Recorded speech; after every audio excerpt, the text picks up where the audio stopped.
Good morning from Patty's Garage. Um, Having my coffee this morning as I readjust the valves on the 948 engine using my EconoBox Garage mug.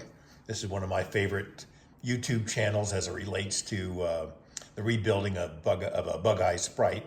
So just want to give him EconoBox a little shout out.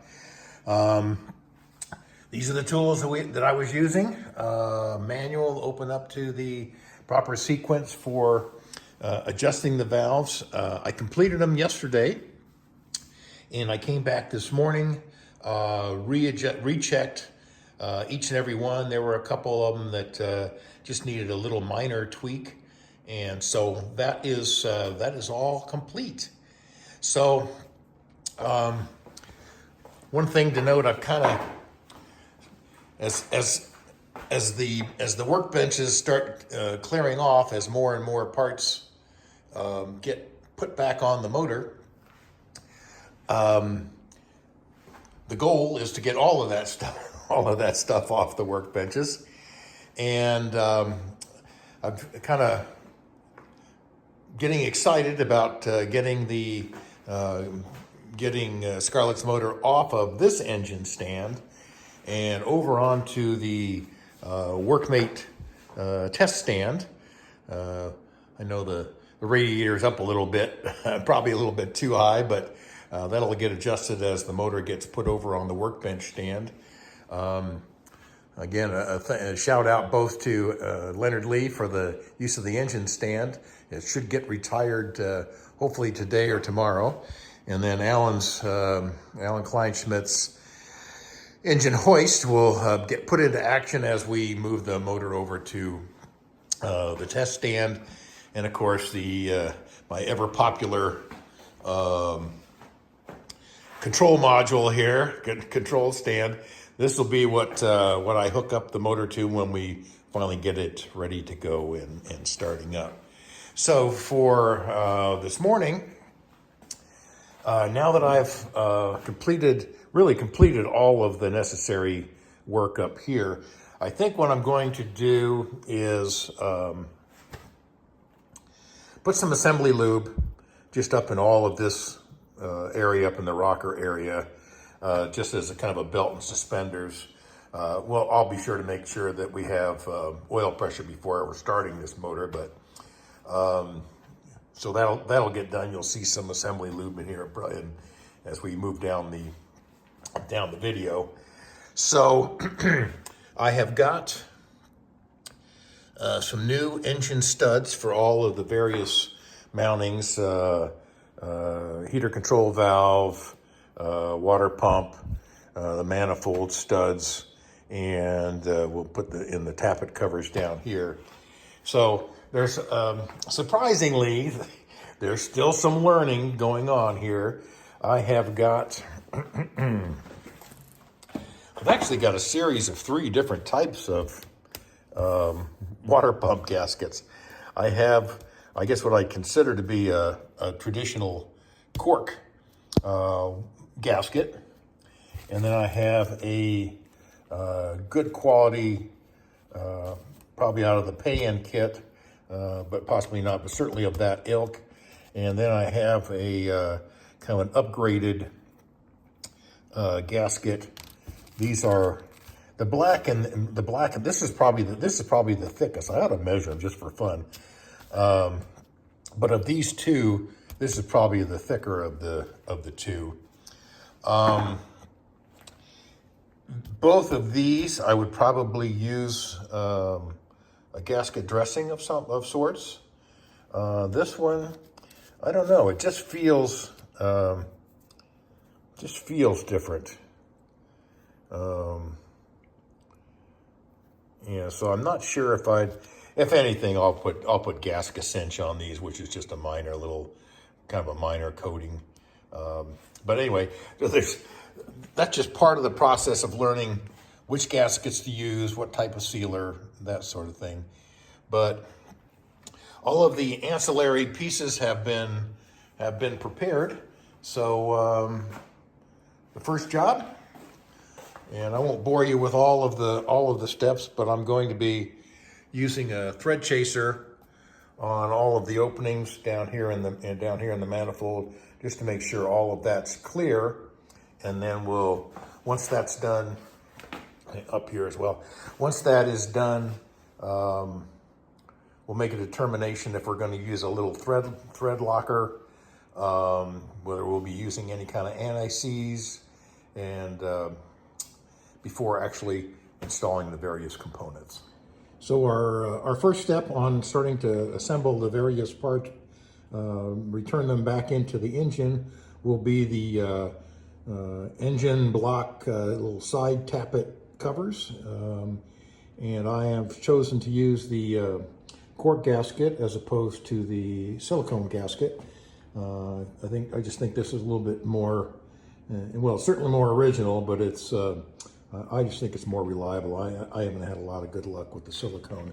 So I have used my gasket cinch product.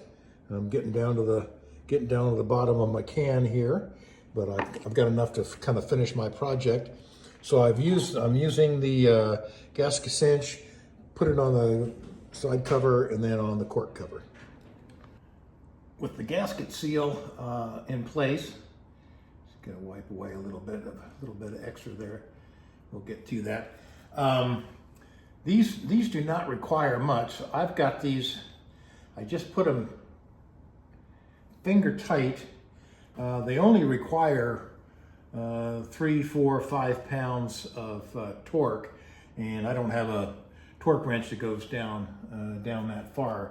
So I'm just going to kind of snug these up a little bit,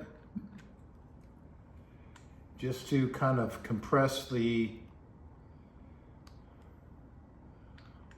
washers. I've got some rubber washers on these. I think it calls for possibly for a fiber washer. And it may be that we want to do something like that, because these may expand out beyond the, it may just squeeze them. And I'm not getting much resistance on this at all now. I'm just kind of almost the weight of the wrench cinching these down. This one's starting to give a little bit of resistance. And this one about the same. So I'm going to leave them there, and I'll just kind of clean up some of this excess gasket seal, and then we'll move on to the next project.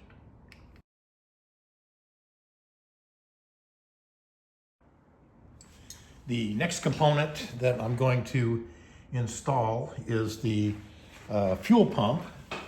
Now, this is a mechanical fuel pump that would normally be right up and down on the camshaft. I have removed the internals. I've removed the little lever portion that's inside, and so this basically will become just a blanking plate because I'll be using a electric fuel pump. And in the future, I hadn't really decided, but if I were going to try and make this more of a concours, I might run the electric fuel pump and then go back to the traditional lines that come from this fuel pump up to the carburetors. So this just needs to get tightened down.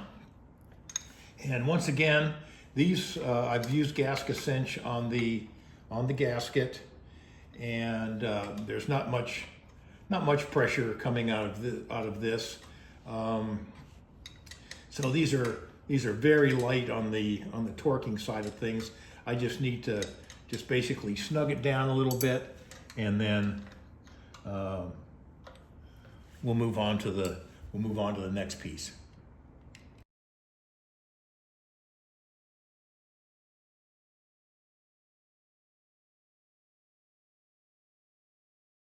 Next, we'll mount the drain petcock for the side of the block, and I'm using Permatex gasket dressing And this is compared to Hylamar Universal Blue, which is often recommended for our A-series engines.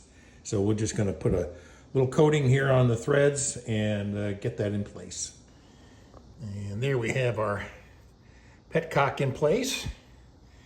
And we'll have we jump back a little bit here.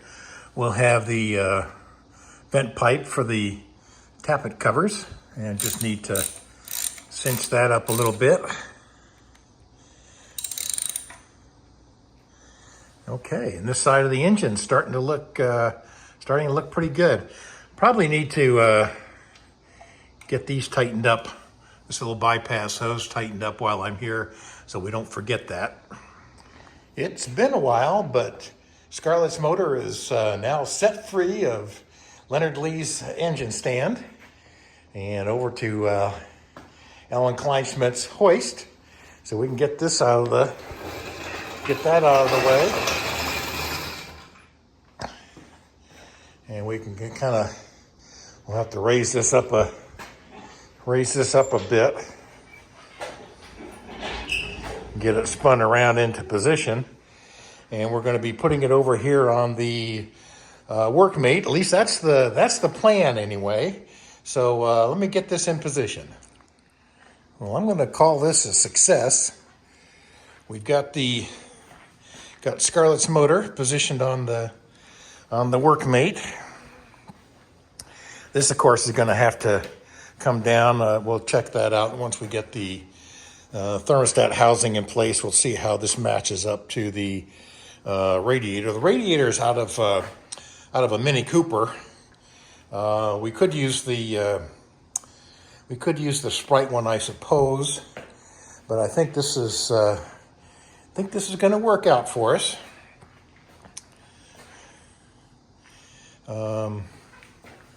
It slides pretty well on this mat, so that I can kind of wiggle it around to get it where we need it to be.